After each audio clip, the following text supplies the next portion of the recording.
red beef. It's good to eat. It's a steak. That's what's for dinner. What's your plans now? That's where I'm headed. And God blessed America today. What are your plans now? Another court order to round up the cattle. You know, I want to talk to you a little bit about what happened in this courts this last few days. Judge Navarro, she did the government a very big favor. The federal government a very big favor, and she did the local government a very big favor. She protected them. She protected the county sheriff. If we'd have went on in this court for a few more hours even, there would have been a lot of discovery made. There would have been entrapment brought forth. There would have been Lombardo's lies brought forth. There were a lot of things that she covered up and protected from coming to the media and to the people. If we go back to court, they'll all come out. In fact, I was really disappointed when we lost our jury, because we had a jury that we could bring this to. What do we have in America if we don't have a jury? The only thing left about our Constitution is basically our jury. And we had a jury set, and we was starting to be able to tell our story to the jury, and we would there's not a jury in America that would ever convict us.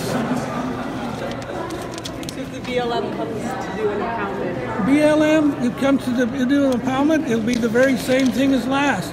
We will petition our sheriff to protect our life, liberty, and property. We never had a standoff with the federal government.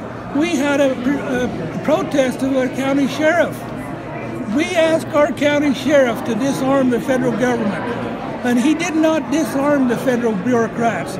He let we, the people, go before 150, 200 army of the federal government, putting not only Bundy's life in danger, but putting America's people in danger.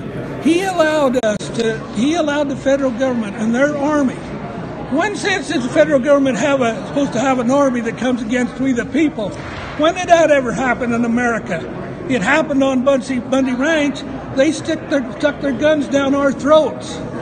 And that is definitely not what our founding fathers intended to happen in America.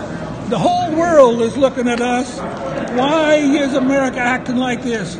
Why are we allowing the federal government and these bureaucracies to have armies?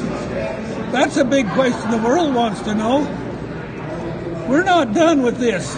If the federal government comes after us again, we will definitely tell them the truth. And that's all we've ever tried to do, is tell them the truth. The media needs to wake up and understand what I mean when I say a 15-second defense.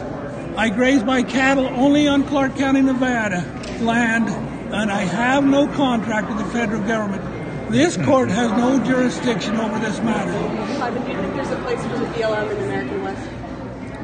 I think BLM has burnt their last fire. What are your plans now?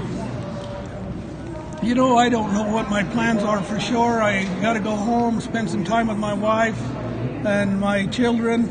I know they've taken care of the ranch as best they could. You know, there's a lot of aiders and abettors here. So are we going to forgive them all, or are we going to go after them? I don't know. But these aiders and abettors are definitely guilty of taking freedom away from America. Cliven, who are the haters and abettors? Some of them. There's the environmentalists. You know, the environmentalists could be a big thing, but let me tell you something. The ones that I look at as aiders and abettors are the ones that have jurisdiction authority. Who has jurisdiction authority in Clark County? Clark County Sheriff, Clark County Commissioner, the Governor of the state of Nevada.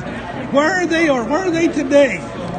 Why aren't they here to celebrate with us today? Because they're the tyrants here. They're the ones that didn't protect my life and liberty and property. They're the ones that don't recognize statehood and state sovereignty. They're the ones that don't recognize they have policing power. They want to give our policing power to the feds. Can you imagine that with a constitution like we have? And and our county sheriff bowing and aiding and abetting and trying to entrap Bundy. And try to indict Bundy under entrapment. You guys don't know about this, but these are things that would have come out. It would have made them all guilty. They're not innocent. How did you get through your time in prison? Let's go breathe some fresh air, brother. Let's go. Yeah. Let's go. Let me answer this lady. You know, I have to give my credit to knowing that I was right, knowing that I wasn't guilty. And I had a Heavenly Father that helped me every day. And I thank you, people. I appreciate the media. I appreciate. I want the people of America and of the world to know that I love them, and I want them to know that their Heavenly Father loves them and knows them. Mr. Bundy, do you have a next fight in you?